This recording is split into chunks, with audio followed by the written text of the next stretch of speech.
Hello दोस्तों, स्वागत है आपका एक बार फिर से इस सीसीआई एजुकेशन नगरा के परिवार में। जी हाँ दोस्तों, आज का जो सेशन होने वाला है अब तक के सेशन का सबसे धमाकेदार सेशन होने वाला है। जी हाँ दोस्तों, आज के इस सेशन के अंतर्गत हम कंप्यूटर के अलग अलग जो कोर्स हैं, एडीसीए, डीसीए, एडीओएम या अन्य जितने भी कोर्स हैं, उन सभी कोर्स से कई सारे इंपॉर्टेंट क्वेश्चन को लेकर के हम आपके लिए आ चुके हैं। जी हाँ दोस्तों, संस्थान के बहुत सारे बच्चों ने हमसे कहा कि सर कोई एक ऐसा वीडियो बनाइए जिसमें कि अलग अलग कंप्यूटर के सभी कोर्स में जो बेसिक और जो सबसे ज़्यादा इंपॉर्टेंट क्वेश्चन होते हैं, जिनको बार बार अलग अलग प्रतियोगी परीक्षाओं में भी पूछा जाता है, तो कुछ इस तरह का एक वीडियो बनाइए जिससे कि हम लोगों को अपने फाइनल एग्ज़ाम की तैयारी में भी बहुत ज़्यादा हेल्प मिले और साथ ही साथ किसी भी तरह के कंप्यूटर एग्ज़ाम की तैयारी कर रहे हो तो वहाँ पे हमको हेल्प मिले। तो दोस्तों, आप लोगों के कहने पर मैं एक बहुत ही धमाकेदार सेशन लेकर के आ चुका हूँ आप लोगों के बीच में। आज का ये पूरा सेशन अगर आप ध्यान से देखेंगे तो बहुत ज़्यादा आपको मज़ा आने वाला है। तो चलिए बिना देर किए शुरू करते हैं आज के इस धमाकेदार सेशन को। नमस्कार दोस्तों, मैं अभय पांडे सीसीआई एजुकेशन नगरा के इस डिजिटल क्लास में आप सभी का फिर से एक बार स्वागत करता हूं। दोस्तों, आज का ये जो सेशन होने वाला है ये पूरी तरह से डेडिकेट किया गया है एडीसीए, डीसीए, एडीओएम या अन्य जितने भी कंप्यूटर के कोर्स हैं उन सभी के लिए बहुत ज़्यादा ये खास होने वाला है। दोस्तों, इसके अलावा आप किसी भी तरह के कंप्यूटर बेस्ड परीक्षा की तैयारी कर रहे हैं, ट्रिपल सी, ओ लेवल, ए लेवल, बीसीसी या कोई भी कोर्स कर रहे हैं, तो ये सभी प्रश्न तो आपकी पहली सीढ़ी है। जब तक आप इन प्रश्नों को तैयार नहीं करेंगे तब तक आपको किसी भी तरह के आगे बढ़ने का काम नहीं करना होगा। जी हाँ दोस्तों, इन प्रश्नों को तो आपको कभी ना कभी ज़रूर फेस करना होगा। तो आज का ये जो सेशन होने वाला है वो अब तक का सबसे धमाकेदार सेशन होने वाला है। जी हाँ दोस्तों, मैं पूरे दावे के साथ आपको यकीन दिला देता हूँ कि दोस्तों अगर ये पूरे सेशन को लास्ट तक आप देख लेंगे तो वाकई में आपकी तैयारी बहुत ही ज़्यादा शानदार होने वाली है। और साथ ही साथ मैं ज़रूर कहूँगा कि जितने भी लोग इस सेशन को देख रहे हैं, जितने भी लोग इस सेशन के साथ जुड़े हुए हैं, जल्दी से इस सेशन को लाइक कर लीजिए और ज़्यादा से ज़्यादा आप लोग प्रश्नों का उत्तर दीजिएगा। और बिल्कुल उन बच्चों को तो हर एक प्रश्न का उत्तर देना है जिनके फाइनल एग्ज़ाम बिल्कुल नज़दीक आ चुके हैं। और मैं देखना चाहूँगा कि कितने ऐसे बच्चे हैं जो अपनी तैयारी को लगभग मुकाम तक पहुँचा चुके हैं। दोस्तों, किसी भी परीक्षा की तैयारी के लिए आप तैयारी कैसे कर रहे हो ये बहुत ज़्यादा मायने नहीं रखता है, आपके रिजल्ट कैसे आ रहे हैं, आपके एग्ज़ाम में कितना जल्दी आप प्रश्नों का उत्तर दे रहे हैं, ये बहुत ज़्यादा मायने रखता है। तो मैं पूरी कोशिश करूँगा कि आप लोगों को हर एक प्रश्न पे बहुत अच्छे तरीके से गाइड करूँ। और मैं ज़रूर चाहूँगा कि जितने भी लोग इस सेशन को देख रहे हैं वो हर एक प्रश्न का ज़रूर आंसर करें। तो आज के इस धमाकेदार सेशन को ले चलते हैं हम पहले प्रश्न की तरफ और देखते हैं कि सबसे पहला प्रश्न क्या है। दोस्तों, एक बार फिर से मैं आपको बता दूं कि इस पूरे वीडियो के अंतर्गत, इस पूरे सेशन के अंतर्गत हम लोग जो है कंप्यूटर के इन सभी कोर्स के जितने भी सिलेबस में सेमेस्टर्स हैं उन सभी सेमेस्टर्स के इंपॉर्टेंट क्वेश्चन को लेकर के आए हैं। तो बहुत ही ज़्यादा शानदार ये सेशन होने वाला है। तो चलते हैं सबसे पहले प्रश्न की तरफ और देखते हैं पहला प्रश्न कौन सा है। दोस्तों, जो सबसे पहला प्रश्न है वो है, निम्न में से परम किस प्रकार का कंप्यूटर है। जी हाँ दोस्तों, जो नीचे नाम ऑप्शन दिए गए हैं, निम्न में से परम किस प्रकार का कंप्यूटर है। ऑप्शन देखिए दिया गया है, mini computer, micro computer, main frame computer या फिर सुपर कंप्यूटर। जितने भी लोग सेशन में जुड़े हुए हैं सभी लोग चलिए लगातार नीचे कमेंट करिए, मैं आप सभी का कमेंट जरूर रीड करूंगा और आपको रिप्लाई भी करता रहूँगा। तो दोस्तों, आप सब लोग इसका कमेंट दीजिए। जी हाँ दोस्तों, बहुत सारे बच्चों का बिल्कुल लगातार सही प्रश्न का उत्तर जो है वो आ रहा है। और पहले प्रश्न का जो राइट आंसर होने वाला है वो हो जाएगा option number D, super computer. जी हाँ दोस्तों, जो सुपर कंप्यूटर होता है, सुपर कंप्यूटर में एक परम सीरीज चलता है और जिसके अंतर्गत परम 8000, परम 10000, परम युवा, और अभी अभी जो सबसे लेटेस्ट इसका परम सीरीज का बिल्कुल नया जो नाम कंप्यूटर का आया हुआ है वह परम शिवाय है, जो कि पिछले संडे वाले लाइव सेशन के दौरान मैंने आपको बताया था। तो जी हाँ दोस्तों, ये भी याद रखिएगा कि जो सुपर कंप्यूटर का जो परम सीरीज चल रहा है उसका बिल्कुल लेटेस्ट और सबसे नया वाला जो वर्जन है वो परम शिवाय है। दोस्तों जल्दी से इन चारों कंप्यूटरों के बारे में बता दें तो इन चारों कंप्यूटरों को कंप्यूटर के आकार के आधार पर डिवाइड किया जाता है, और ये चारों जो है mini computer, main frame computer, micro computer और सुपर कंप्यूटर के रूप में जाने जाते हैं। दोस्तों माइक्रो कंप्यूटर का जो दूसरा नाम है वो है पर्सनल कंप्यूटर, इसे पीसी कहते हैं, और इसको पीसी कहने का केवल एक ही और एक सबसे बड़ा रीज़न ये है कि इसे केवल एक सिंगल यूज़र द्वारा चलाया जा सकता है। जी हाँ दोस्तों, मिनी और मेन फ्रेम कंप्यूटर ऐसे कंप्यूटर थे जिन पे कई सारे लोग मिलकर के काम करते थे, लेकिन माइक्रो कंप्यूटर जो है यह पीसी कहलाता है क्योंकि इस पर केवल एक सिंगल यूज़र काम कर सकता है। अब चलेंगे हम लोग अपने सेकंड क्वेश्चन की तरफ। बिल्कुल तैयार रहिए, प्रश्न का सभी लोग आंसर करिएगा। सबसे ज़्यादा कंप्यूटर किस देश में प्रयोग किया जाता है? जी हाँ दोस्तों, सबसे ज़्यादा कंप्यूटर कौन सा ऐसा कंट्री है जिसमें यूज़ किया जाता है? ऑप्शन देखिए दिया हुआ है, चाइना, इंडिया, रशिया या फिर अमेरिका। चलिए जल्दी से आप सभी अपना कमेंट कीजिए और बताइए कि इसका राइट आंसर क्या है। बिल्कुल सही, जी हाँ दोस्तों, यहाँ पर जो इसका राइट आंसर होने वाला है वो हो जाएगा अमेरिका। दोस्तों अमेरिका के अंदर सबसे ज़्यादा कंप्यूटर्स का यूज़ किया जाता है, और सबसे ज़्यादा पूरे दुनिया भर में अमेरिका के पास ही सुपर कंप्यूटर भी मौजूद हैं। तो दोस्तों आपको बता दें कि जो दुनिया का सबसे पहला सुपर कंप्यूटर डिज़ाइन किया गया था वो 1976 में बनाया गया था, जिसे क्रे रिसर्च कंपनी ने बनाया था, और अपने ही कंपनी के नाम पे उसका नाम क्रे 1 रखा था। तो दोस्तों आपको ये जान करके बिल्कुल हैरान नहीं होना है कि दुनिया में सबसे ज़्यादा कंप्यूटर जो है वह अमेरिका में प्रयोग किया जाता है। अब चलेंगे हम लोग क्वेश्चन नंबर 3 की तरफ। दोस्तों जो 3 नंबर का क्वेश्चन है वो बहुत ही शानदार है। मॉनिटर को और किस नाम से जाना जाता है? जी हाँ दोस्तों, मॉनिटर का यहाँ पर दूसरा नाम पूछा गया है। आपको बताना है कि मॉनिटर का दूसरा नाम क्या है। दोस्तों ऑप्शन लिखा हुआ है VLC, VDU, VGA या फिर इनपुट डिवाइस। चलिए जल्दी से अपना कमेंट कीजिए और बताइए कि मॉनिटर का दूसरा नाम क्या है। जी हाँ दोस्तों, यहाँ पर जो क्वेश्चन नंबर 3 है इसका राइट आंसर होने वाला है VDU। VDU यानी कि विजुअल डिस्प्ले यूनिट, और विजुअल डिस्प्ले यूनिट ही मॉनिटर होता है। जी हाँ दोस्तों, मॉनिटर को ही हम लोग विजुअल डिस्प्ले यूनिट भी कहते हैं।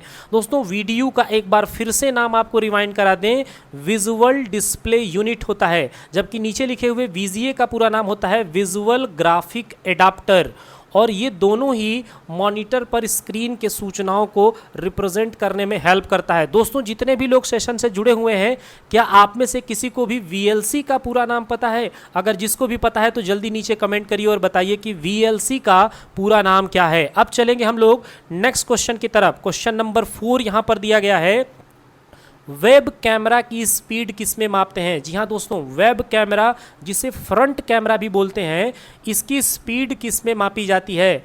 ऑप्शन देखिए दिया हुआ है, फ्रेम पर मिनट, इमेज पर मिनट, फ्रेम पर सेकंड या फिर इमेज पर सेकंड। चलिए जल्दी से इसका राइट आंसर कमेंट कीजिए। जी हाँ दोस्तों, यहाँ पर जो राइट आंसर होने वाला है वो हो जाएगा फ्रेम पर सेकंड। जी हाँ दोस्तों, FPS में वेब कैमरा की स्पीड मापी जाती है। वेब कैमरा को फ्रंट कैमरा भी बोलते हैं, और यहाँ पे मैं कुछ वेब कैमरा से रिलेटेड आपको फैक्ट बताते चलूँ और आप सभी को रिमाइंड करा दूँ कि वेब कैमरा जो है वो दुनिया में सबसे पहली बार 1991 में डिज़ाइन किया गया था, और वेब कैमरा का जो स्पीड होता है वो फ्रेम पर सेकेंड होता है। और अगर वेब कैमरे से खींचे गए किसी भी इमेज को अगर आप ट्रांसफ़र करना चाहते हैं तो वहाँ पे उस समय आपको FTP का यानी कि फाइल ट्रांसफ़र प्रोटोकॉल का यूज़ करना पड़ेगा। दोस्तों एक और ख़ास जानकारी आपको दे दें कि एक नॉर्मल वेब कैमरा भी 1 सेकंड में कम से कम 30 इमेज क्लिक कर सकता है। तो दोस्तों हम इसी तरह से हर एक प्रश्न पर डिस्कस करते चलेंगे तो आपकी जानकारी बहुत ज़्यादा बढ़ेगी। जितने भी लोग इस लाइव सेशन के दौरान जुड़े हुए हैं, आप सभी लोग जो है लगातार आंसर देते रहिए और लाइक वाले बटन को तो जरूर प्रेस करके आपको जाना है। जो लोग नए होंगे सब्सक्राइब भी जरूर करिएगा। अब चलेंगे नेक्स्ट क्वेश्चन पे। क्वेश्चन नंबर यहां पर है 5। निम्न में से सिंगल यूजर सिंगल टास्क वाला ऑपरेटिंग सिस्टम है। जी हां दोस्तों, ओएस का पूरा नाम ऑपरेटिंग सिस्टम है। तो निम्न में से सिंगल यूजर सिंगल टास्क वाला ओएस कौन सा है? ऑप्शन देखिए दिया हुआ है, लिनक्स, युबंतु, सीएमडी या फिर विंडोज। चलिए जल्दी से अपना राइट आंसर कमेंट कीजिए और बताइए। दोस्तों यहां पर जो राइट आंसर होगा वो हो जाएगा option number C, CMD. CMD को कमांड बोलते हैं और इसे एमएस डॉस के नाम से जाना जाता है। जी हां दोस्तों, माइक्रोसॉफ्ट डिस्क ऑपरेटिंग सिस्टम के नाम से इसे जाना जाता है और यह जो है सिंगल यूजर सिंगल टास्क होता है। दोस्तों मैं यहां पर सिंगल यूजर सिंगल टास्क को अगर डिफाइन करूं तो ऐसा ऑपरेटिंग सिस्टम जिस पर केवल एक यूजर एक समय में कोई एक ही टास्क परफॉर्म कर सकता है, उस ऑपरेटिंग सिस्टम को सिंगल यूजर सिंगल टास्क बोलते हैं। और सीएमडी जो है एक समय में एक ही कमांड को एक्सेप्ट करता है। दोस्तों सीएमडी यानी कि डॉस का कुछ आपको फैक्ट बता दें तो ये जो डॉस ऑपरेटिंग सिस्टम है इसे माइक्रोसॉफ्ट कंपनी ने बनाया है आईबीएम कंपनी के लिए, और इसका जो सबसे लास्ट वर्जन था जहां पर यह आकर के बंद हुआ वह वर्जन था 6.22। जी हां दोस्तों, 6.22 इसका सबसे अंतिम वर्जन था।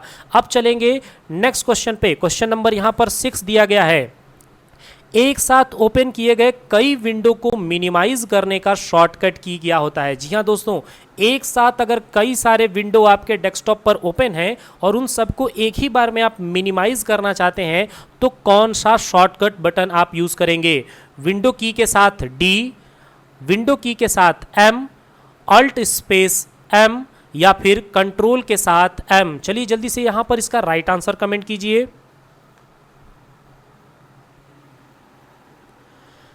जी हाँ दोस्तों, यहां पर जो राइट आंसर होने वाला है वो हो जाएगा ऑप्शन नंबर ए। विंडो के साथ जब आप डी बटन प्रेस करते हैं तो आप देखेंगे कि सीधे आप डेस्कटॉप पे चले जाएंगे और आपके सारे एक्टिव विंडो जो है वो मिनिमाइज होकर के नीचे चला आता है। और दोस्तों अगर फिर उसी मिनिमाइज वाले विंडो को दोबारा आप स्क्रीन पर देखना चाहते हैं तो आपको वहां पर अल्ट के साथ टैब बटन यूज करना पड़ेगा। जी हाँ दोस्तों, मैं यहाँ पे टाइप कर देता हूँ, अल्ट के साथ आपको वहां पे यूज करना पड़ेगा टैब बटन। जी हाँ दोस्तों, टैब, अगर अल्ट टैब आप प्रेस करते हैं तो आप फिर से दोबारा मिनिमाइज किए गए विंडो को एक एक करके ओपन कर सकते हैं अगर ढेर सारे विंडो रहे तो। और मिनिमाइज करने के लिए आप शॉर्टकट यूज कर लेंगे विंडो की के साथ डी बटन। अब चलेंगे नेक्स्ट क्वेश्चन पे। क्वेश्चन नंबर यहां पर दिया हुआ है 7। टास्क मैनेजर को ओपन करने का यानी खोलने का शॉर्टकट की क्या है? जी हाँ दोस्तों, टास्क मैनेजर को ओपन करने का शॉर्टकट की क्या है? ऑप्शन देखिए दिया हुआ है, control shift T, control shift escape, alt shift escape या अल्ट शिफ्ट टी। चलिए जल्दी से इसका राइट आंसर कमेंट कीजिए और बताइए। जी हाँ दोस्तों, यहाँ पर जो राइट आंसर होने वाला है वो होने वाला है कंट्रोल शिफ्ट स्केप बटन। जी हाँ दोस्तों, कंट्रोल शिफ्ट स्केप बटन एक ऐसा बटन है जिनको कि एक साथ प्रेस करने के बाद आप देखेंगे कि आपके स्क्रीन पर टास्क मैनेजर ओपन हो जाएगा। जी हाँ दोस्तों, टास्क मैनेजर का विंडो आपके स्क्रीन पर आ जाएगा जहाँ से आप किसी भी टास्क को मैनेज कर सकते हैं। यानी कि आप यहाँ से नए टास्क को ओपन भी कर सकते हैं या फिर आप चाहें तो किसी भी टास्क को यहाँ से बंद कर सकते हैं। अब चलेंगे हम लोग नेक्स्ट क्वेश्चन पे। क्वेश्चन नंबर है 8, 8वें नंबर का प्रश्न। बिल्कुल ध्यान से, विंडोज के किस वर्जन में टास्क बार को जोड़ा गया था? जी हां दोस्तों, विंडोज के किस वर्जन में टास्क बार को जोड़ा गया है? क्या विंडोज का 7 वर्जन है, एक्सपी है, एमई है या फिर 95 है? चलिए जल्दी से अपना कमेंट कीजिए और बताइए कि इस प्रश्न का राइट आंसर क्या है।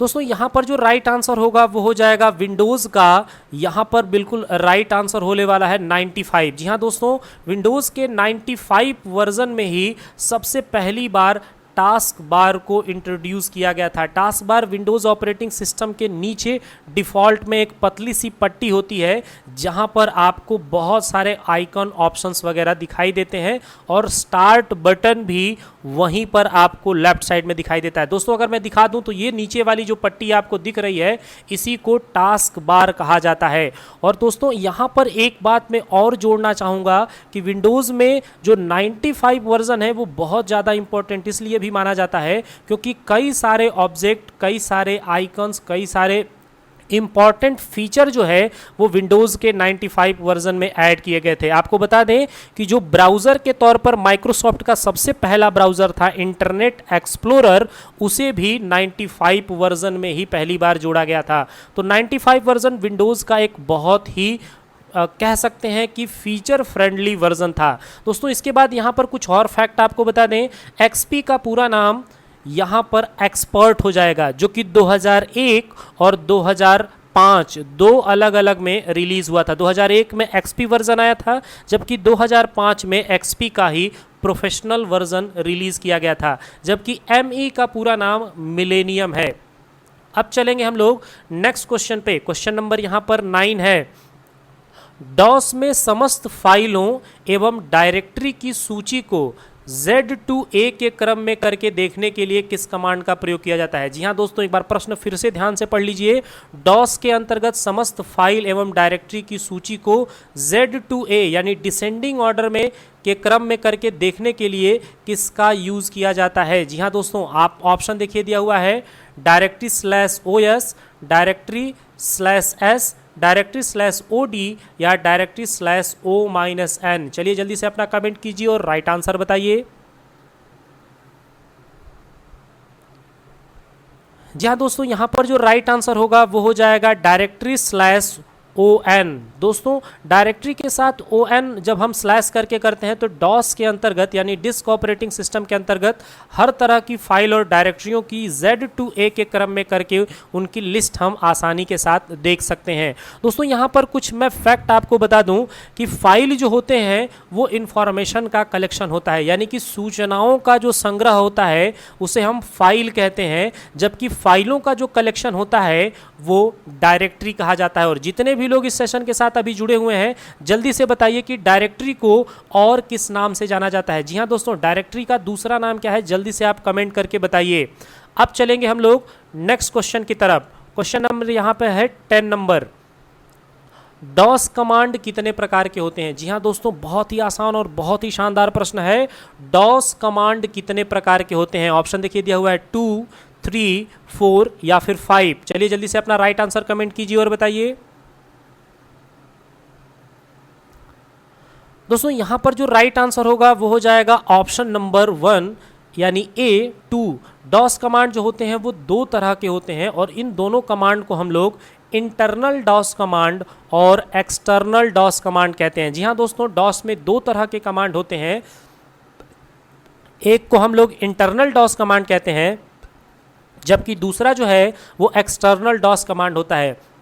वह कमांड जो डॉस स्टार्ट करने के बाद स्वतः ही उसकी मेमोरी में आ जाते हैं उन्हें हम इंटरनल डॉस कमांड कहते हैं, जबकि जो कमांड बाहर से देने होते हैं उन सभी को हम लोग एक्सटर्नल डॉस कमांड कहते हैं। डॉस का पूरा नाम डिस्क ऑपरेटिंग सिस्टम होता है। अब चलेंगे नेक्स्ट क्वेश्चन पे। क्वेश्चन नंबर 11 है, डॉस के अंतर्गत स्क्रीन को क्लीन करने के लिए आप किस कमांड का प्रयोग करते हैं। जी हाँ दोस्तों, अगर आप पूरे के पूरे स्क्रीन को क्लीन करना चाहते हैं तो आप कौन सा कमांड यूज़ करते हैं, CLSRC, CLRSRC, CHKDSK या फिर CLS। चलिए जल्दी से अपना राइट आंसर कमेंट कीजिए और बताइए।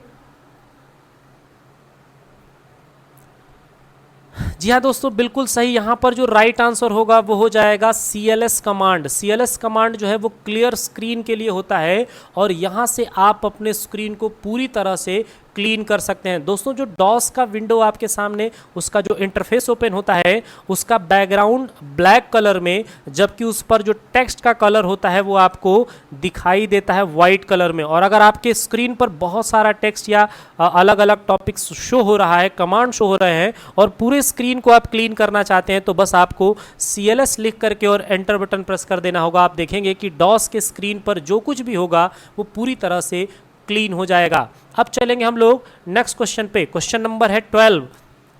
बहुत ध्यान से, डॉस के अंतर्गत किसी फाइल की सूचना को सुरक्षित करने के लिए यानी सेव करने के लिए किस बटन को प्रेस किया जाता है। जी हाँ दोस्तों, अगर डॉस में आप फाइल बना रहे हो और किसी भी फाइल के इंफॉर्मेशन को आप सेव करना चाहते हो तो कौन सा शॉर्टकट बटन आप यूज करोगे? Ctrl+S, Ctrl+Z, Ctrl+F या फिर Ctrl+W? चलिए जल्दी से अपना राइट आंसर कमेंट कीजिए और बताइए।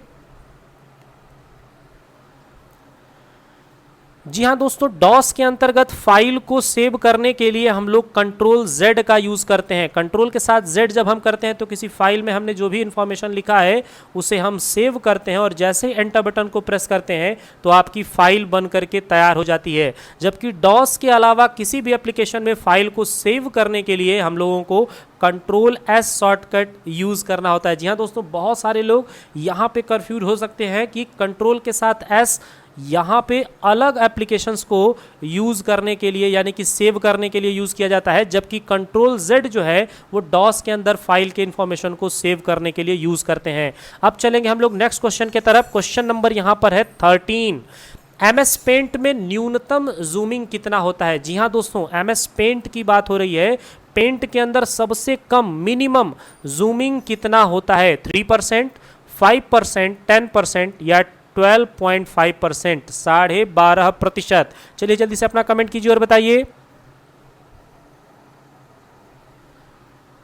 जी हाँ दोस्तों, MS पेंट जो एप्लीकेशन है इसके अंतर्गत जो जूमिंग होती है वो सबसे कम 12.5% होता है। जी हाँ दोस्तों, 12.5% जो है इसका सबसे कम जूमिंग होता है और उसके बाद जब इसे आप इंक्रीज करते हैं तो 25, 50, 100 इस तरह से यह इसका विंडो जो है वो बढ़ता चला जाता है। दोस्तों आपको बता दें कि MS पेंट से रिलेटेड हमने पूरा का पूरा सारा ऑप्शन जो है अपने वीडियो के अंतर्गत बना रखा है। हमारे चैनल पर MS पेंट से रिलेटेड आपको हर एक ऑप्शन का निदान मिलने वाला है। तो अगर आप चैनल पर नए हैं तो इस सेशन को फिनिश करने के बाद MS पेंट के वीडियोस आप चाहे तो प्लेलिस्ट में जा करके जरूर देख सकते हैं।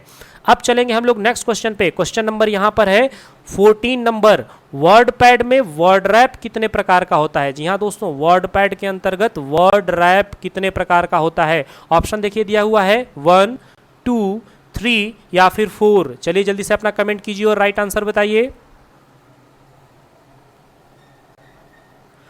दोस्तों यहां पर जो राइट आंसर होने वाला है वो हो जाएगा ऑप्शन नंबर सी, 3 टाइप्स। जी हाँ दोस्तों, वर्ड पैड एप्लीकेशन के अंतर्गत जो वर्ड रैप होता है वह 3 अलग अलग प्रकार का होता है। तीनों का नाम मैं आपको जल्दी से बता दूं तो सबसे पहला नाम जो होता है वो होता है नो रैप, जिसके अंतर्गत जो आप टेक्स्ट लिखते हैं वो केवल एक लाइन में लिखता चला जाएगा, आगे कंटिन्यू लिखता रहेगा जब आप नो रैप रखेंगे।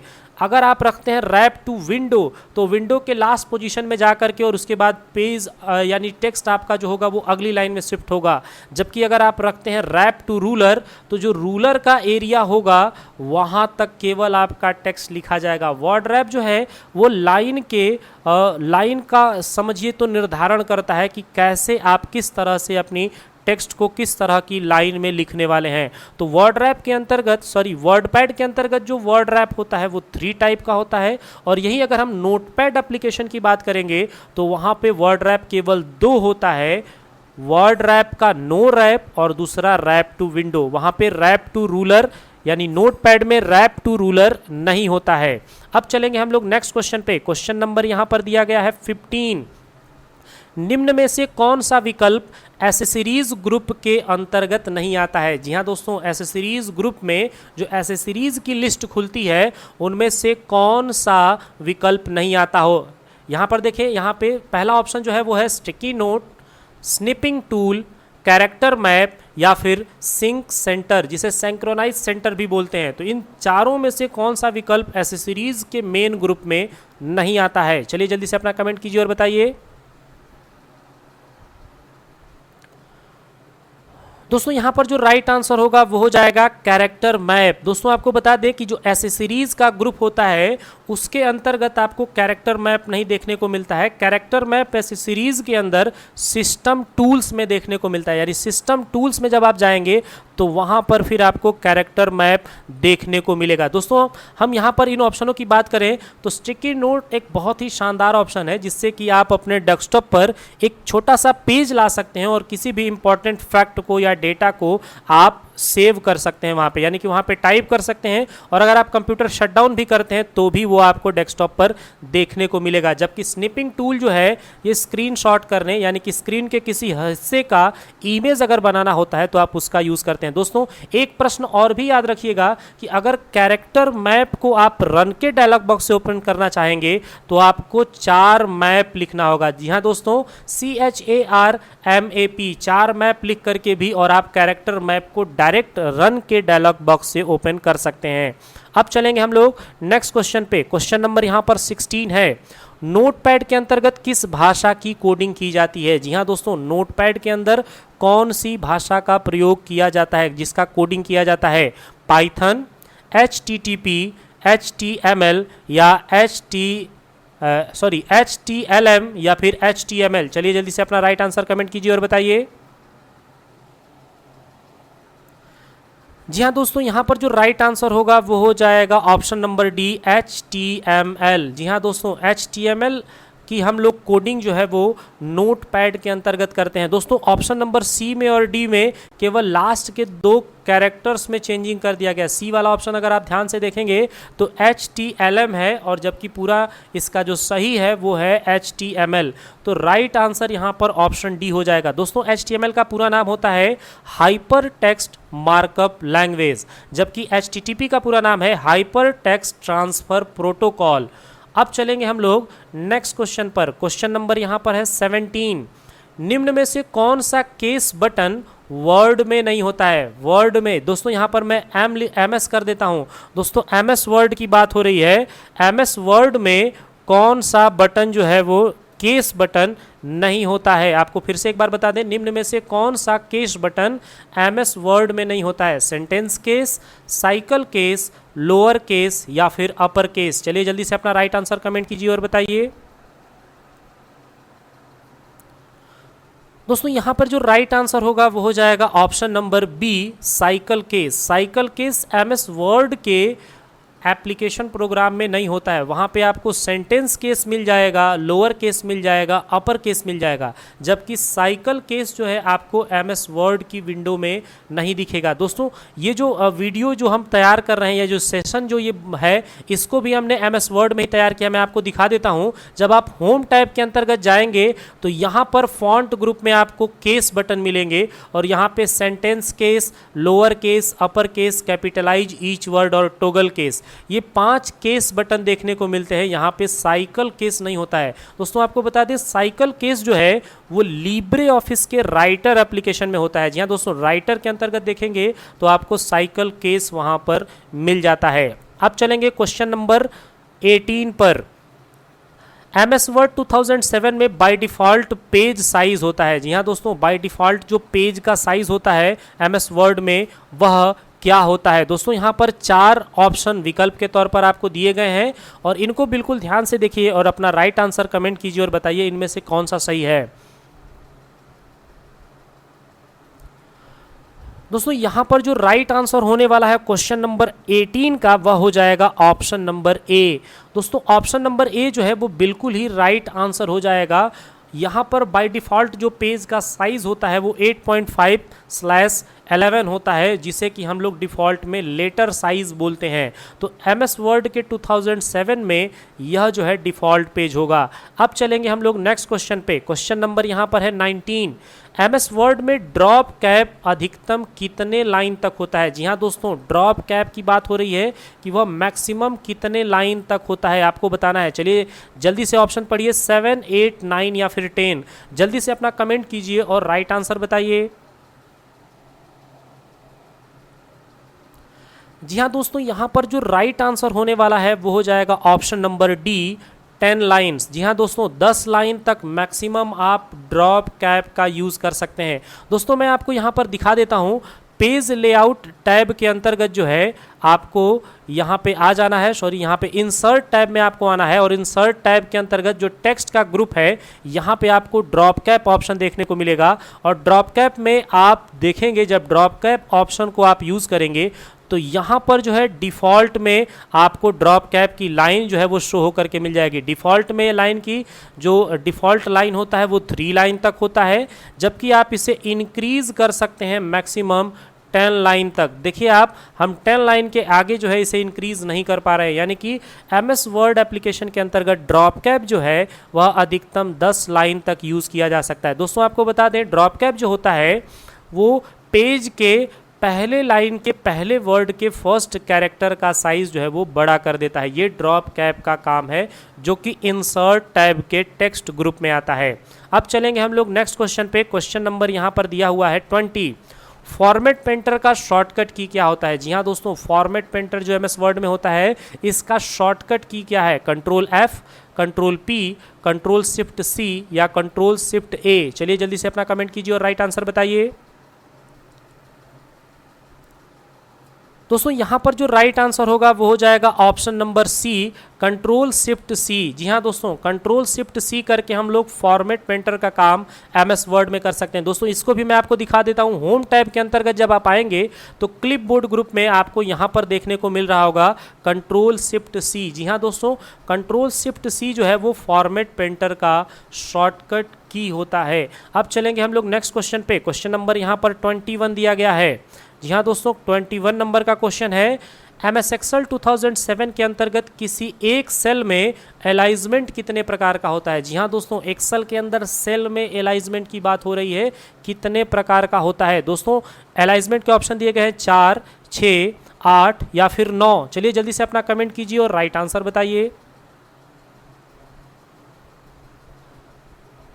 दोस्तों एक्सेल के अंतर्गत एक सेल में अलाइजमेंट जो होती है उनकी संख्या मैक्सिमम 9 होती है। जी हाँ दोस्तों, 9 प्रकार के सेल के अंतर्गत अलाइजमेंट जो होते हैं वह एक सेल के अंतर्गत एक्सेल में हो जाते हैं। एक्सेल जो होता है यह एक तरीके का स्प्रेडशीट एप्लीकेशन प्रोग्राम है जिसमें हम सेल के अंतर्गत डेटा स्टोर करते हैं। दोस्तों आपको बता दें कि सेल जो है यह रो और कॉलम से मिल के बनता है। जी हाँ दोस्तों, रो और कॉलम को मिलाने के बाद जो एक रेक्टेंगल बॉक्स बन के तैयार होता है उसी को हम लोग सेल कहते हैं। और अलाइजमेंट जो होता है वो लिखे जाने वाले टेक्स्ट की पोजीशन का डिसाइड करता है कि सेल में कहाँ पर और किधर से आपको टेक्स्ट लिखना है।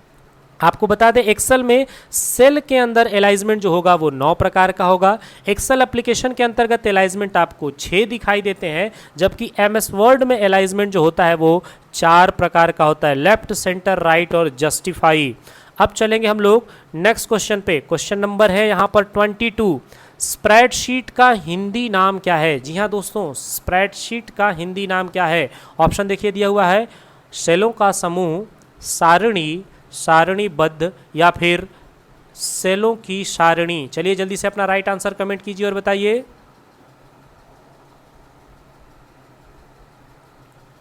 जी हाँ दोस्तों, यहाँ पर जो राइट आंसर होगा वो हो जाएगा ग्रुप ऑफ सेल, सेलों का समूह। सेलों का समूह हम लोग स्प्रेडशीट को बोलते हैं और यह जो है क्वेश्चन नंबर 22 का बिल्कुल राइट आंसर होने वाला है। अब चलेंगे हम लोग नेक्स्ट क्वेश्चन पे। MS एक्सेल के 2007 में अधिकतम कॉलम की संख्या कितनी होती है? जी हाँ दोस्तों, अगर आप 7 वर्जन चलाते हैं तो वहाँ पे कॉलम की कितनी संख्या मिलती है? 1024, 65,536, 16,384 या फिर 156। चलिए जल्दी से अपना राइट आंसर कमेंट कीजिए और बताइए। जी हाँ दोस्तों, यहाँ पर जो राइट आंसर होगा वो हो जाएगा 16,384। जी हाँ दोस्तों, 16,384 टोटल जो है कॉलम की संख्या 2007 वर्जन में होती है, जबकि रो की संख्या जो होती है वो 10,48,576 होता है। दोस्तों यहाँ पर एक फैक्ट में एक जानकारी और जोड़ दूं कि जो कॉलम की संख्या 16,384 होती है वहाँ पे जो अल्फ़ाबेट होता है वो होता है XFD। जी हाँ दोस्तों, XFD सबसे लास्ट में कॉलम का अल्फ़ाबेट होता है, जबकि संख्या होती है 16,384। अब चलेंगे नेक्स्ट क्वेश्चन पे। क्वेश्चन नंबर है 24।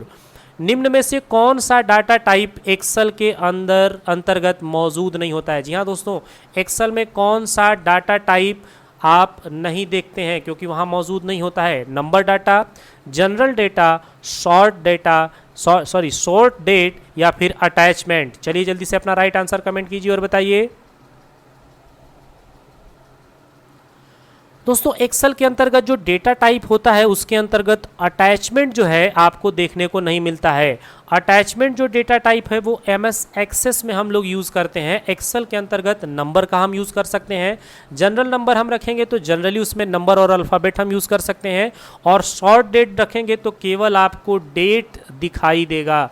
तो दोस्तों आज का ये जो पूरा सेशन होने वाला है वो पूरी तरह से हर एक सेमेस्टर के बहुत सारे इंपॉर्टेंट क्वेश्चन पर हम डिस्कस करेंगे। जितने भी लोग इस सेशन के साथ जुड़े हुए हैं, अगर आप बाद में इस सेशन को देखना शुरू किए हैं तो जल्दी से इस सेशन को लाइक कर लीजिएगा और इस सेशन को एक बार आप लोग फिर से देखिएगा ताकि आपकी तैयारी बहुत ज़्यादा बेहतर हो जाए। दोस्तों आपको हर एक सेमेस्टर की तैयारी करनी है, हर एक सेमेस्टर्स के क्वेश्चन जो है आपको देखने को मिलेगा। तो इन सारे सेमेस्टर्स के क्वेश्चंस को बहुत अच्छे से कवर करिएगा, सबको एक बार ध्यान से पढ़िए और अपने परीक्षा की तैयारी को बहुत ज़्यादा स्ट्रांग कर लीजिए। अब चलेंगे हम लोग क्वेश्चन नंबर 25 पे।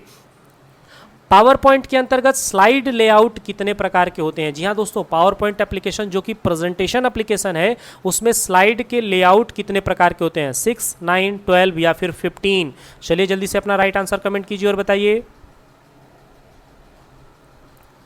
दोस्तों यहाँ पे जो राइट आंसर होगा वो हो जाएगा ऑप्शन नंबर यहाँ पर 9, यानी कि ऑप्शन नंबर बी, और आंसर होगा 9। जी हाँ दोस्तों, कुल टोटल लेआउट की संख्या जो पावर पॉइंट में होती है वह 9 होती है, और ऐसा लेआउट जिसमें कोई भी प्लेस होल्डर नहीं होता है उसे ब्लैंक कहते हैं। जी हाँ दोस्तों, उसको ब्लैंक के नाम से जाना जाता है। जो डिफ़ॉल्ट में पावर पॉइंट में लेआउट आपको ओपन होकर के मिलता है वहाँ पर दो आपको प्लेस होल्डर देखने को मिल जाते हैं। अब चलिए चलते हैं नेक्स्ट क्वेश्चन पे। क्वेश्चन नंबर यहाँ पर है, निम्न में से कौन सा ग्रुप नेम एनिमेशन टैब के अंतर्गत नहीं आता है? जी हाँ दोस्तों, कौन सा ग्रुप का नाम जो है एनिमेशन टैब में नहीं होता है? जी हाँ दोस्तों, बहुत ध्यान से बताइएगा। टाइमिंग, इफेक्ट, एनिमेशन या फिर प्रीव्यू। एनिमेशन टैब की बात हो रही है, जल्दी से अपना कमेंट कीजिए और राइट आंसर बताइए।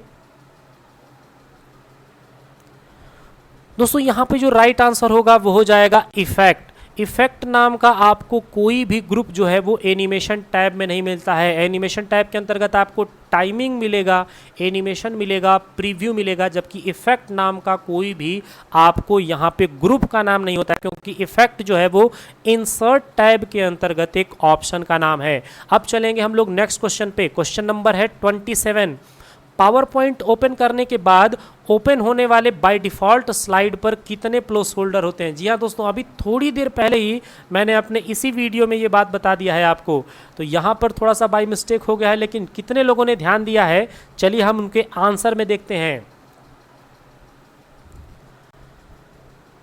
जी हाँ दोस्तों, यहाँ पे जो राइट आंसर होगा वो हो जाएगा ऑप्शन नंबर बी, 2। अभी थोड़ी देर पहले मैंने आपको बताया था कि पावर पॉइंट को जब हम ओपन करते हैं तो ओपन होने के बाद जो सबसे पहली डिफ़ॉल्ट स्लाइड आपको दिखाई देती है उसमें प्लेस होल्डर की संख्या 2 होती है, और हम लोग किसी भी प्लेस होल्डर पर क्लिक करके ही उसे एक्टिवेट करते हैं और वहाँ पर हम लोग टेक्स्ट इंसर्ट करने का काम करते हैं।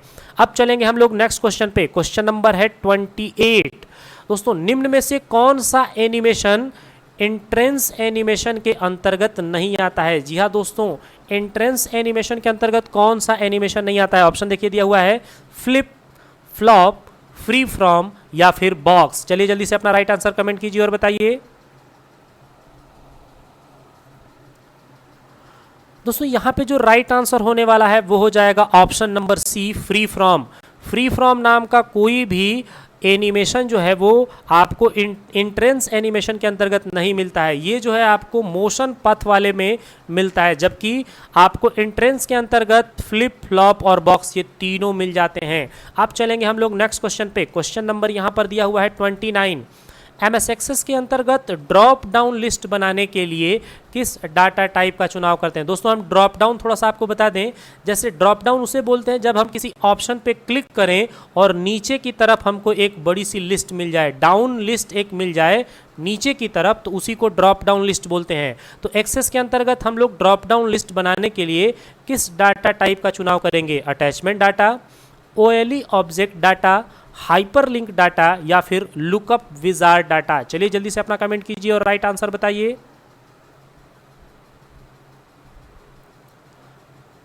दोस्तों यहाँ पर जो राइट आंसर होगा वो हो जाएगा लुकअप विजार्ड डाटा। जी हाँ दोस्तों, लुकअप विजार्ड डाटा का यूज करके और आप एक drop down list MS Access के अंतर्गत बनाने का काम कर सकते हैं। दोस्तों अटैचमेंट डाटा के अंतर्गत हम लोग डिफरेंट टाइप के फाइल, जैसे कि HTML की फाइल हो गई, नोटपैड की फाइल यानी कि नोटपैड की फाइल हो गई, PDF फाइलें हो गई, इमेज हो गया, इन सब को हम अटैच कर सकते हैं।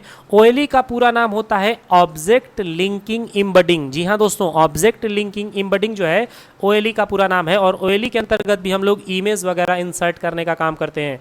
जबकि हाइपरलिंक जो डेटा टाइप होता है, इसमें जो कुछ भी हम लिखने का काम करते हैं उसका डिफॉल्ट में कलर ब्लू हो जाता है, क्योंकि हाइपरलिंक का कलर ही डिफॉल्ट में ब्लू होता है। अब चलेंगे हम लोग अपने नेक्स्ट क्वेश्चन पे। क्वेश्चन नंबर 30 है, MS एक्सेस का एक्सटेंशन नेम क्या होता है? जी हाँ दोस्तों, MS एक्सेस जो एप्लीकेशन है उसका एक्सटेंशन नेम क्या है?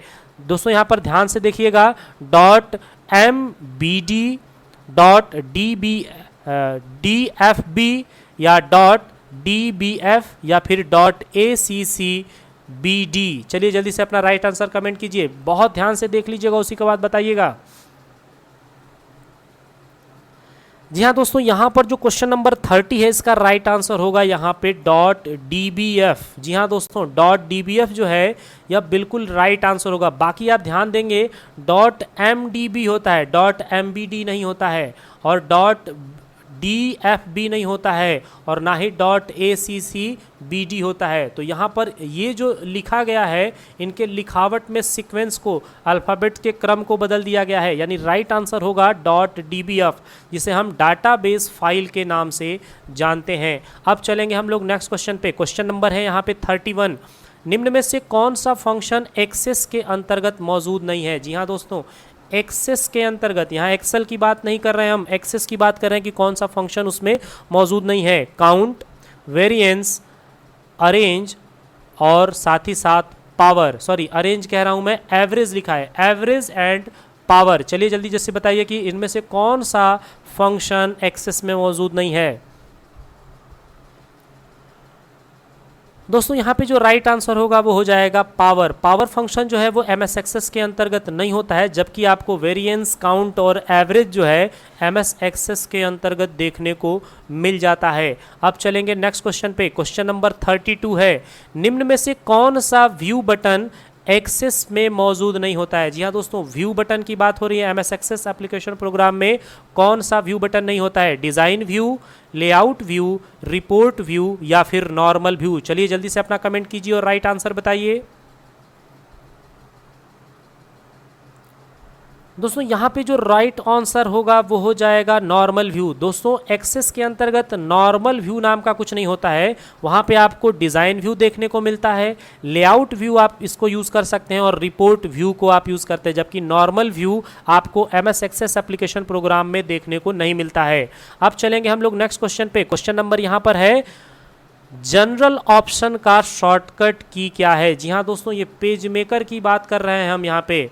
दोस्तों पेज मेकर में जनरल ऑप्शन जो है वो इसका शॉर्टकट की क्या है? कंट्रोल के साथ G, कंट्रोल के साथ O, कंट्रोल K या फिर कंट्रोल P? चलिए जल्दी से अपना कमेंट कीजिए और राइट आंसर बताइए।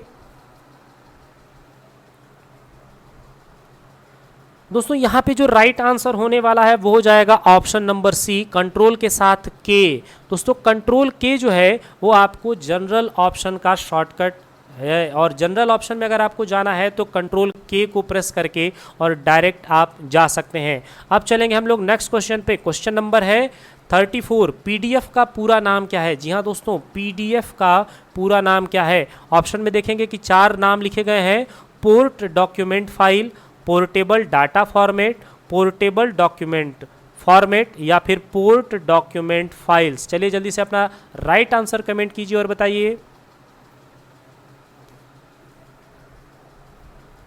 दोस्तों यहाँ पे जो राइट आंसर होने वाला है वो हो जाएगा option number C, portable document format. इसे पोर्टेबल डॉक्यूमेंट फाइल भी कहते हैं। तो दोस्तों हम स्लैश लगा करके यहाँ पर लिख दे रहे हैं पोर्टेबल डॉक्यूमेंट, और यहाँ पर जो है फॉर्मेट और फाइल दोनों हो सकता है। तो यहाँ पे आप याद रखिएगा पोर्टेबल डॉक्यूमेंट फॉर्मेट या पोर्टेबल डॉक्यूमेंट फाइल, ये पीडीएफ का पूरा नाम है। अब चलेंगे नेक्स्ट क्वेश्चन पे। क्वेश्चन नंबर है 35। एलिमेंट मेन्यू में कौन सा विकल्प मौजूद नहीं है? जी हाँ दोस्तों, नीचे जो 4 नाम दिए गए हैं इनमें से कौन सा ऐसा विकल्प है, ऑप्शन है, जो कि एलिमेंट मेन्यू में नहीं होता है? मास्क, ग्रुप, लिंक इन्फो या फिर प्रेफरेंस। चलिए जल्दी से अपना राइट आंसर कमेंट कीजिए और बताइए। दोस्तों यहाँ पे जो राइट आंसर होगा वो हो जाएगा ऑप्शन नंबर डी का प्रेफरेंस। दोस्तों प्रेफरेंस जो है ये आपको देखने को मिलेगा फाइल मेन्यू के अंतर्गत, पेज मेकर के अंतर्गत फाइल मेन्यू के अंतर्गत आपको एलिमेंट मेन्यू मिलता है, और एलिमेंट मेन्यू में आपको प्रेफरेंस नाम का ऑप्शन देखने को नहीं मिलेगा। यह ऑप्शन जो प्रेफरेंस नाम का ऑप्शन है ये आपको फाइल मेन्यू में देखने को मिलता है, जबकि एलिमेंट में आपको मास्क, ग्रुप और लिंक इन्फो ये सारे ऑप्शन देखने को मिलते हैं। अब चलेंगे नेक्स्ट क्वेश्चन पे। क्वेश्चन नंबर 36 है, पेजमेकर में सेंटर एलाइजमेंट का शॉर्टकट की क्या है? जी हाँ दोस्तों, अगर पेजमेकर एप्लीकेशन आप चला रहे हैं और वहाँ पर सेंटर एलाइजमेंट का आप यूज़ करना चाहते हैं तो कौन सा शॉर्टकट यूज़ करेंगे? Control E, control C, control shift C या फिर कंट्रोल शिफ्ट ई? चलिए जल्दी से अपना कमेंट कीजिए और राइट आंसर बताइए। दोस्तों यहाँ पे जो राइट आंसर होगा वो हो जाएगा control shift C. Control shift C जो है वो बिल्कुल ही यहाँ पर राइट आंसर होगा। ये सेंटर एलाइजमेंट के लिए, सेंटर एलाइजमेंट करने पर जो भी आप टेक्स्ट लिखते हैं वो बिल्कुल बीचों बीच लिखता है। और आपको बता दें पेज मेकर की एक सबसे बड़ी खासियत कि यहाँ पर जो एलाइजमेंट होता है वो लेफ्ट, सेंटर, राइट, जस्टिफाई और एक और यहाँ पर एलाइजमेंट होता है जिसका नाम फोर्स जस्टिफाई है। अब चलेंगे हम लोग नेक्स्ट क्वेश्चन पे। क्वेश्चन नंबर है 37। कोरल ड्रा में कंबाइन का शॉर्टकट की क्या है? जी हाँ दोस्तों, कोरल ड्रा एप्लीकेशन के अंतर्गत कंबाइन का शॉर्टकट क्या है? Control L, control B, control M या फिर कंट्रोल आई? चलिए जल्दी से अपना राइट आंसर कमेंट कीजिए और बताइए। दोस्तों यहाँ पे जो राइट आंसर होगा वो हो जाएगा ऑप्शन नंबर ए, कंट्रोल के साथ एल।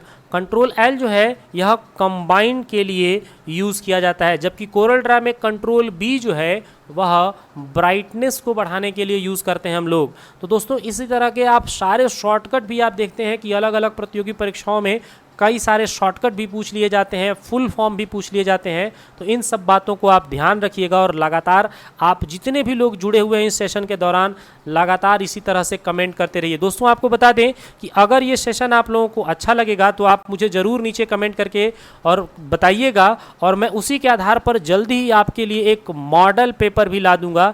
आप उसमें आसानी से देख सकते हैं कि एडीसीए, डीसीए या एडीओएम या जितने भी परीक्षाएं हैं उनमें किस तरीके के प्रश्न पूछे जाते हैं, प्रश्न पूछे जाने के तरीके क्या हैं, कैसा पेपर आ रहा है। तो जिनको भी इस तरीके का मॉडल पेपर चाहिए वो नीचे मुझे कमेंट करके बता दें, मैं अगले वीडियो में आपके लिए एक मॉडल पेपर भी बना दूंगा। अब चलेंगे हम लोग नेक्स्ट क्वेश्चन पे। क्वेश्चन नंबर यहाँ पर है 38।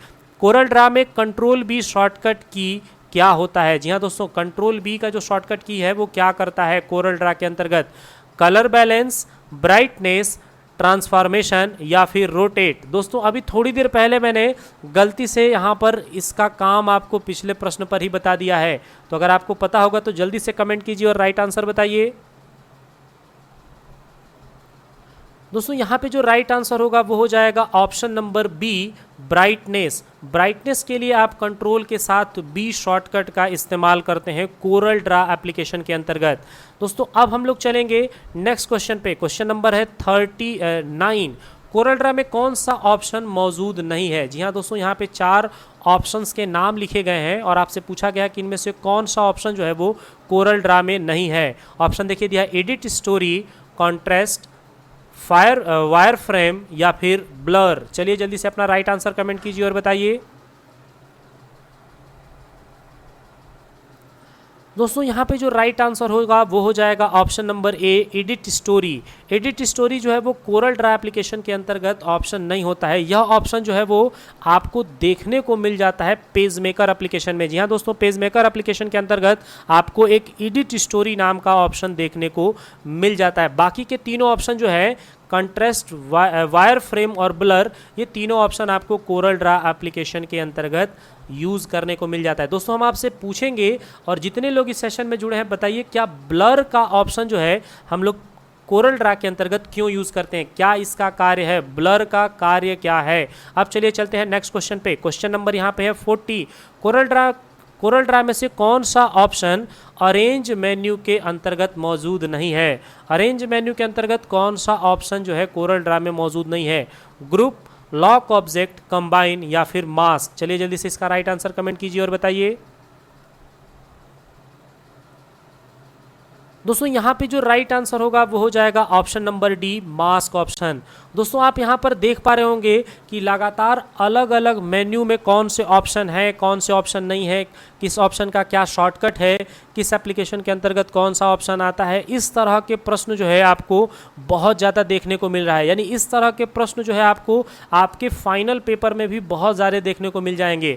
तो मैं आपको यही रिकमेंड करूँगा कि आप जो है अलग अलग मेन्यू में कौन कौन से ऑप्शन हैं उनकी एक लिस्ट बना लीजिएगा, ताकि आप उनका एक बार ध्यान से रिवीजन कर सकें। आपको एक और बात बता दें कि अगर MS ऑफिस में Word, Excel, PowerPoint, Access की आप तैयारी कर रहे हैं तो वहाँ पे कितने टैब होते हैं, किस टैब के अंतर्गत कौन कौन से ग्रुप आते हैं, इनको आप ध्यान दे दीजिएगा। जबकि पेज मेकर और कोरल ड्रा के अंतर्गत आपको अलग अलग मेन्यू और उनके अंतर्गत आने वाले ऑप्शंस पर भी आपको बहुत ज़्यादा ध्यान देना होगा, क्योंकि इस तरह के प्रश्न जो है वो बहुत बार बार ज़्यादातर ADCA की परीक्षा में पूछा जाता है। अब चलेंगे हम लोग नेक्स्ट क्वेश्चन पे। क्वेश्चन नंबर है 41। अकाउंटिंग का हिंदी नाम क्या है। जी हाँ दोस्तों, अकाउंटिंग का हिंदी नाम क्या है। लेखा, खातांकन, लेखांकन या बोथ, B एंड C। चलिए जल्दी से अपना राइट आंसर कमेंट कीजिए और बताइए। दोस्तों यहाँ पे जो राइट आंसर होगा वो हो जाएगा option number D, both, B and C। दोस्तों B एंड C जो है यानी खातांकन और लेखांकन दोनों ही अकाउंटिंग को कहा जाता है। अब चलेंगे हम लोग नेक्स्ट क्वेश्चन की तरफ। क्वेश्चन नंबर 42 है, रूल्स ऑफ अकाउंटिंग कितने प्रकार के होते हैं। जी हाँ दोस्तों, अकाउंटिंग के अंतर्गत जो रूल्स हैं वह कितने प्रकार के हैं। 3, 4, 5 या फिर 6। चलिए जल्दी से अपना कमेंट कीजिए और राइट आंसर बताइए। जी हाँ दोस्तों, बिल्कुल सही। यहाँ पे जो राइट आंसर होगा वो हो जाएगा ऑप्शन नंबर डी, 6 टाइप के जो है आपको मिल जाएंगे रूल्स अकाउंटिंग के अंतर्गत। अकाउंटिंग के अंतर्गत जो रूल्स हैं उनके कुल 6 प्रकार होते हैं। मैं आपको बता दूं, debit what's comes in, credit what goes out, credit to the giver और debit to the receiver, debit all expenses and losses और credit on profit and gains. ये 6 तरह के अलग अलग अकाउंटिंग के अंतर्गत आपको रूल देखने को मिल जाते हैं। दोस्तों आपको बता दें कि आपके इस संस्थान पे बहुत सारे नए नए कोर्स का जो है एडमिशन इस समय चल रहा है। आप किसी भी कोर्स के लिए चाहे तो आप इस संस्थान को ज्वाइन कर सकते हैं। दोस्तों एक और ख़ास बात बता दें कि आपके इस संस्थान पे जो है आपको डिजिटल क्लास के साथ साथ बिल्कुल मोटिवेशन भी दिया जाता है, ताकि आपकी परीक्षा की तैयारी में भी आपको बहुत ज़्यादा हेल्प मिले और आपकी जानकारी जो है वो बहुत ज़्यादा बढ़े। केवल और केवल एजुकेशन बुक का न दे करके लाइफ को भी जीने का और साथ ही साथ पर्सनालिटी डेवलपमेंट पर भी बहुत ज़्यादा फोकस किया जाता है। तो आप बिल्कुल इन सारी बातों का ध्यान रखिए और अपनी तैयारी को बिल्कुल बेहतर करिए, ताकि आप अपने परीक्षा को तो अच्छे स्कोर से पास ही करें, साथ ही साथ अपने लाइफ में भी इन सभी को आप यूज़ कर सकें।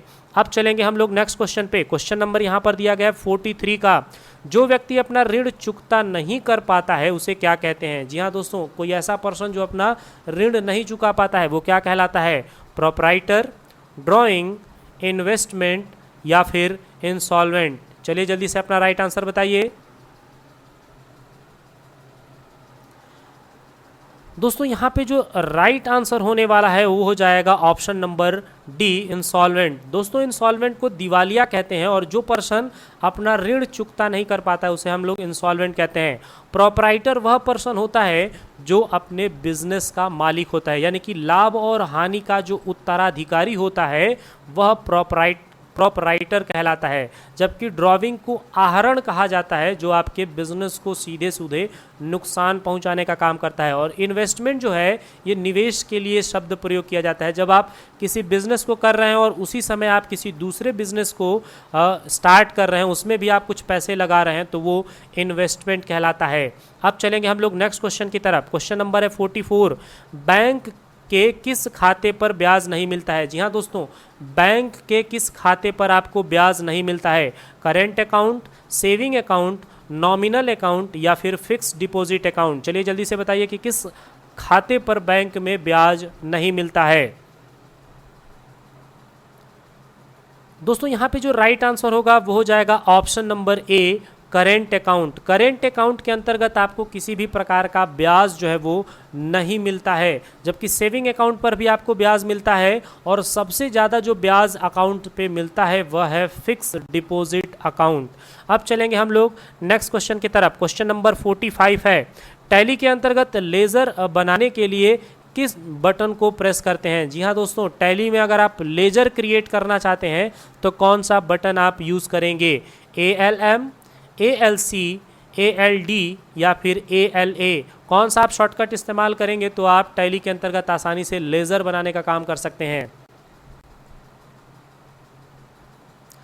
दोस्तों यहाँ पे जो राइट आंसर होगा वो हो जाएगा ऑप्शन बी, ALC करने पर अकाउंट लेज़र और क्रिएट, यहाँ पर इसका शॉर्टकट होगा और आप यहाँ पर जा करके आसानी से ALC का यूज़ करके डायरेक्ट आप लेज़र क्रिएट करने का काम कर सकते हैं। अब चलेंगे हम लोग नेक्स्ट क्वेश्चन पे। क्वेश्चन नंबर है 46, टैली का लेटेस्ट वर्जन किस नाम से बाजार में उपलब्ध है? जी हाँ दोस्तों, टैली का सबसे लेटेस्ट वर्जन का नाम क्या है? Tally 9, tally ERP 9, tally prime या फिर टैली? चलिए जल्दी से अपना राइट आंसर कमेंट कीजिए और बताइए। दोस्तों यहाँ पे जो राइट आंसर होगा वो हो जाएगा option number C, Tally Prime. Tally Prime जो है यह जो है सबसे नया वर्जन है टैली का, और इसके पहले जो वर्जन था वो था टैली ERP। दोस्तों ERP का पूरा नाम था इंटरप्राइज रिसोर्स प्लानिंग। अब चलेंगे नेक्स्ट क्वेश्चन पे। क्वेश्चन नंबर 46 है, टैली में फीचर्स का शॉर्टकट की क्या है? जी हाँ दोस्तों, टैली के अंतर्गत आप फीचर्स अगर देखना चाहते हैं या चेंजिंग करना चाहते हैं तो कौन सा शॉर्टकट इस्तेमाल करेंगे? F4, F5, F4, F6 या फिर F8 या फिर F11? चलिए जल्दी से अपना राइट आंसर कमेंट कीजिए और बताइए।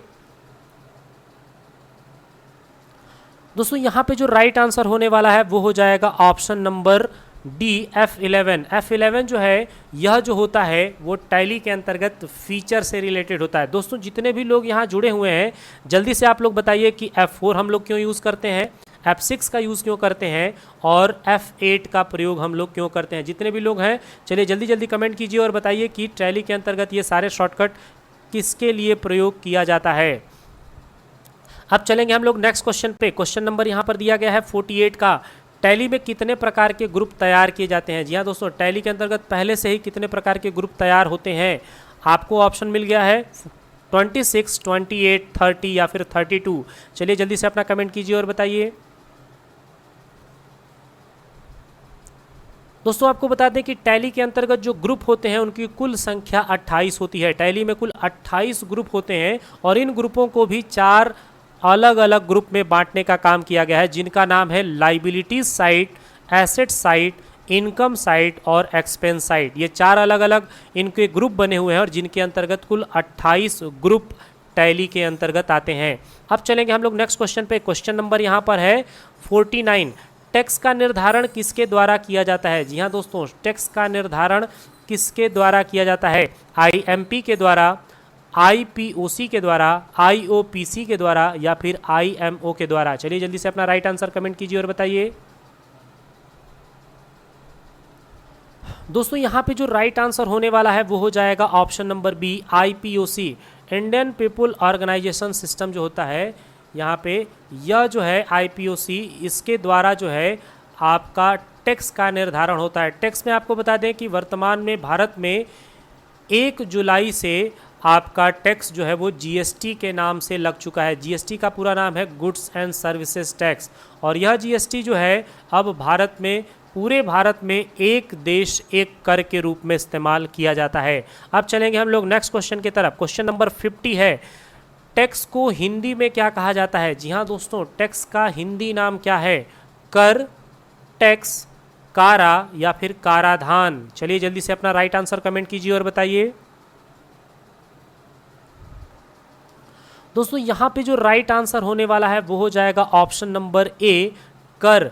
टैक्स को हिंदी में कर कहते हैं, और यह जो टैक्स है यह कर के रूप में जाना जाता है, और जो टैक्स अदा करता है उसे करदाता, हिंदी में क्या बोलते हैं? करदाता। जो भी टैक्स पे करने वाला पर्सन है वह करदाता के नाम से जाना जाता है। अब चलेंगे हम लोग नेक्स्ट क्वेश्चन पे। क्वेश्चन नंबर है 51, जीएसटी का पूरा नाम क्या है? जी हाँ दोस्तों, अभी थोड़ी देर पहले मैंने आपको बता दिया है जीएसटी का पूरा नाम क्या है। 4 ऑप्शन आपको यहाँ पर देखने को मिल रहे हैं, चारों ऑप्शनों को बिल्कुल ध्यान से पढ़िए और जल्दी से बताइए कि इसका राइट आंसर क्या है। दोस्तों यहाँ पे जो राइट आंसर होगा वो हो जाएगा option number A, goods and services tax. जी हाँ दोस्तों, गुड्स एंड सर्विसेज टैक्स जो है इसे हम लोग वस्तु एवं सेवा कर, हिंदी में बोलते हैं वस्तु एवं सेवा कर, जीएसटी का यह पूरा नाम है। अब चलेंगे हम लोग नेक्स्ट क्वेश्चन पे। क्वेश्चन नंबर यहाँ पर 52 है, वैट की दरों को कितने भागों में बांटा गया है? जी हाँ दोस्तों, वैल्यू एडेड टैक्स यानी वैट की दरों को कितने भागों में बांटा गया है? 3, 4, 5 या फिर 6? चलिए जल्दी से अपना राइट आंसर कमेंट कीजिए और बताइए।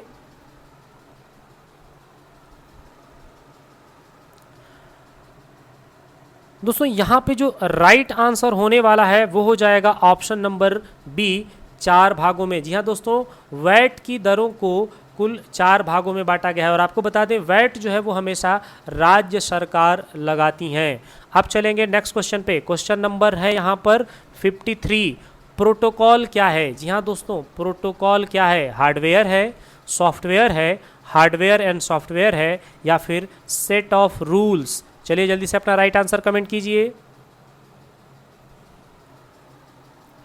दोस्तों यहाँ पे जो राइट आंसर होगा वो हो जाएगा option number D, set of rules. Set of rules यानी नियमों का जो समूह होता है उसी को हम लोग प्रोटोकॉल कहते हैं। दोस्तों आपको बता दें कि अगर आप किसी भी तरह की प्रतियोगी परीक्षा की तैयारी करते हैं जिसमें कि कंप्यूटर से जुड़े हुए प्रश्न आते हैं, तो हमारे इस चैनल पे आपको बहुत ढेर सारे वीडियो जो है वो ऑलरेडी पहले से बने हुए हैं, आप उनको देख सकते हैं। आप चाहें तो हमारे चैनल के प्लेलिस्ट को चेक कर सकते हैं, और वहाँ पर बहुत ढेर सारे वीडियो जो है वो कंप्यूटर के अलग अलग क्वेश्चन से रिलेटेड है। साथ ही साथ आपको बता दें कि अलग अलग एप्लीकेशन के ट्यूटोरियल जैसे कि Notepad, WordPad, MS Paint, MS Word, Excel, PowerPoint, Access, इस तरह के बहुत सारे एप्लीकेशनों का ट्यूटोरियल भी हमारे वीडियो में पहले से मौजूद है। तो आप हमारे इस चैनल को पूरी तरह से अच्छे से विजिट करिए और सारे वीडियोस को आप ध्यान से देखिए, कौन सा वीडियो आपके काम लायक है उसको आप देखिए और कंप्यूटर की बहुत सारी जानकारियों को सीखिए। दोस्तों आपको बता दें कि किसी भी वीडियो को जब आप पूरा लास्ट तक देखेंगे तब आपको समझ में आएगा कि इस वीडियो के अंदर कितनी मेहनत की गई है, और आपकी जानकारी डेफिनेटली बहुत ज़्यादा बढ़ने वाली है। अब चलेंगे हम लोग नेक्स्ट क्वेश्चन पे। क्वेश्चन नंबर यहाँ पर दिया गया है 54 का, पहली महिला कंप्यूटर प्रोग्रामर हैं। जी हाँ दोस्तों, पहली जो महिला कंप्यूटर प्रोग्रामर हैं उनका नाम क्या है? लेडी एडा अगस्टा, मदर टेरेसा, या फिर लेडी थॉमस, या फिर विलियम शॉकले? चलिए जल्दी से इसका राइट आंसर कमेंट करिए और बताइए। दोस्तों यहाँ पे जो राइट आंसर होगा वो हो जाएगा ऑप्शन नंबर ए, लेडी एडा अगस्टा। दोस्तों इनका नाम कहीं कहीं आपको लेडी एडा लवलेस भी मिलता है, और यह जो है पूरे दुनिया भर में सबसे पहली कंप्यूटर प्रोग्रामर थी जिन्हें मदर ऑफ कंप्यूटर के भी नाम से भी जाना जाता है। अब चलेंगे क्वेश्चन नंबर 55 यानी 55, इंटरनेट को क्या कहा जाता है? जी हाँ दोस्तों, इंटरनेट को क्या कहते हैं? Collection of network, collection of information, web of information, या फिर वेब ऑफ नेटवर्क? चलिए जल्दी से अपना राइट आंसर कमेंट कीजिए और बताइए इंटरनेट को क्या कहा जाता है। जी हाँ दोस्तों, यहाँ पे जो राइट आंसर है वो हो जाएगा option number A, collection of network. यानी यह नेटवर्कों का नेटवर्क होता है, कई सारे नेटवर्कों का कलेक्शन जो है वो इंटरनेट के नाम से जाना जाता है। इंटरनेट को हिंदी में अंतरजाल कहा जाता है। अब चलेंगे नेक्स्ट क्वेश्चन पे। क्वेश्चन नंबर है 56। क्रे 1 सुपर कंप्यूटर कब बना था? जी हाँ दोस्तों, क्रे 1 नाम का जो सुपर कंप्यूटर है वो कब बना था? 1948 में, 55 में, 65 में या फिर 76 में? चलिए जल्दी से अपना राइट आंसर कमेंट कीजिए और बताइए। दोस्तों यहाँ पे जो राइट आंसर होगा वो हो जाएगा ऑप्शन नंबर डी, 1976 में। 1976 में सबसे पहली बार क्रे रिसर्च कंपनी ने क्रे 1 नाम का सुपर कंप्यूटर बनाया था। अब चलेंगे नेक्स्ट क्वेश्चन पे। क्वेश्चन नंबर है 57। बहुत शानदार प्रश्न है। www वॉज इन्वेंटेड बाई, यानी www का आविष्कार किसने किया है? Tim Berners Lee, John Coom, Vinton G Cerf या विलियम शॉकले? चलिए जल्दी से इसका राइट आंसर कमेंट कीजिए और बताइए।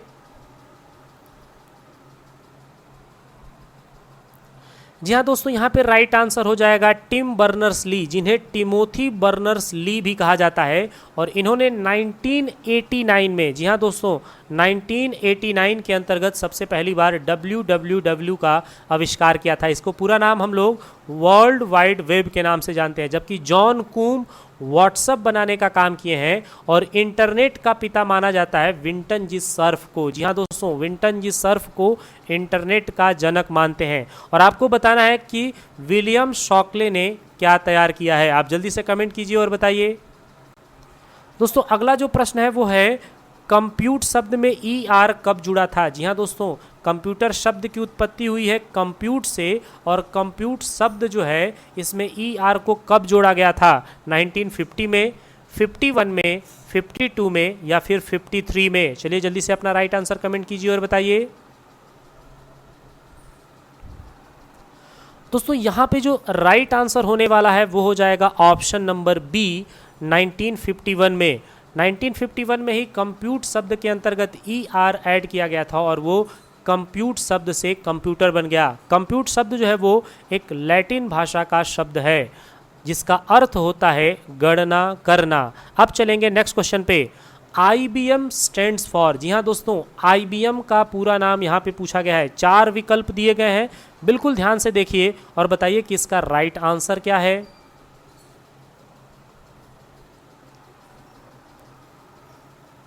दोस्तों यहाँ पे जो राइट आंसर होने वाला है वो हो जाएगा option number A, international business machine. जी हाँ दोस्तों, इंटरनेशनल बिजनेस मशीन जो है यह बिल्कुल ही राइट आंसर होगा IBM का। दोस्तों आपको बता दें कि अगर आप ADCA, DCA या किसी भी परीक्षा की तैयारी कर रहे हैं तो आपके लिए एक रणनीति यह होनी चाहिए कि आपको हर एक सेमेस्टर को बिल्कुल ध्यान से देखना होगा। दोस्तों आपको बता दें कि जब भी कभी फाइनल परीक्षाएं होती हैं तो उसमें हर एक सेमेस्टर से रिलेटेड आपको क्वेश्चन देखने को मिल जाता है। इनके प्रश्नों में आपको हो सकता है कुछ ऑब्जेक्टिव टाइप क्वेश्चन देखने को मिले, कुछ आपको मल्टीपल चॉइस क्वेश्चन यानी ऑब्जेक्टिव क्वेश्चन के साथ साथ आपको यहाँ पर ट्रू एंड फॉल्स के क्वेश्चन मिल जाएंगे, फिल इन द ब्लैंक का क्वेश्चन मिल जाएगा और साथ ही साथ मैच टेबल का भी आपको प्रश्न देखने को मिल सकता है। दोस्तों हर एक सेमेस्टर को बहुत केयरफुली आपको देखना है और आप हमेशा याद रखेंगे कि इस तरह के जो रिटन एग्ज़ाम होते हैं इनमें जो है आपको मैक्सिमम अपना बेहतर परफॉर्म करना होता है। दोस्तों आपको बता दें कि अगर आपको इसका मॉडल पेपर भी चाहिए तो आप मुझे नीचे कमेंट कर सकते हैं और मैं आपके लिए इसका एक मॉडल पेपर भी लेकर के आ जाऊंगा और आपको समझा दूंगा कि किस तरह के प्रश्न जो है आपसे पूछे जा सकते हैं और किस तरह के प्रश्नों को आपको कैसे लिखना होगा, किस तरह से आप उसको सॉल्व करेंगे। तो आपको अगर यह पूरा का पूरा सेशन अच्छा लगा है तो इसको भी ज़रूर लाइक करिएगा और अपने दोस्तों में भी ज़रूर शेयर कीजिएगा जो भी ADCA, DCA या कंप्यूटर के किसी भी तरह के कोर्स को कर रहे हैं। अब चलेंगे हम लोग इस सेशन के नेक्स्ट क्वेश्चन पे और वह प्रश्न है question number 60, father name of computer. जी हाँ दोस्तों, कंप्यूटर का जनक किसे माना जाता है? Charles Babbage, John Coom, Mark Zuckerberg या फिर बिल गेट्स? चलिए जल्दी से अपना राइट आंसर कमेंट कीजिए और बताइए। दोस्तों यहाँ पे जो राइट आंसर होगा वो हो जाएगा option number A, Charles Babbage. Charles Babbage जो हैं इन्हें कंप्यूटर का जनक यानी फादर माना जाता है। दोस्तों आपको बता दें चार्ल्स वेवेज ने 2 कंप्यूटर बनाने का काम किया था, एक का नाम था डिफरेंस इंजन और दूसरे का नाम था एनालिटिकल इंजन। जबकि जॉन कूम व्हाट्सएप बनाने का काम किए हैं। मार्क जुकरबर्ग जो है इन्होंने फेसबुक का निर्माण किया और फेसबुक का नया नाम मेटा हो चुका है। जबकि बिल गेट्स जो हैं इन्हें सॉफ्टवेयर का जनक कहा जाता है और जिन्होंने माइक्रोसॉफ्ट कंपनी की स्थापना की थी। दोस्तों हम आशा करते हैं कि आपको हमारा यह पूरा का पूरा सेशन बहुत ही अच्छा लगा होगा। इसमें आपकी जानकारी बहुत ज़्यादा बढ़ी होगी, आपने बहुत सारे प्रश्नों का राइट आंसर भी किया होगा और आपकी जानकारी बहुत ज़्यादा इंक्रीज़ हुई है। दोस्तों अगर आपको यह पूरा सेशन बहुत अच्छा लगा है तो इसको लाइक करिएगा, अपने दोस्तों में शेयर करिएगा और अगर आप इस चैनल पर पहली बार विजिट किए हैं तो रेड कलर के बटन को प्रेस करके चैनल को सब्सक्राइब कर लीजिए और सामने बने हुए बेल आइकन को भी प्रेस करिएगा ताकि हर एक वीडियो का नोटिफिकेशन आपको समय समय पर मिलता रहे। मिलते हैं अगले कुछ खास सेशन में, या हो सकता है कि अगले मॉडल पेपर को लेकर के हम आपके साथ जुड़ें जिससे कि आपके एडीसीए डीसीए के पेपर कैसे आते हैं यह भी आप आसानी से अंदाज़ा लगा सकें। तो अगर आपको यह सेशन अच्छा लगा है तो ज़रूर इसको शेयर करिएगा। मिलते हैं अगले कुछ खास सेशन में, तब तक के लिए थैंक यू फ्रेंड्स, जय हिंद, गुड नाइट।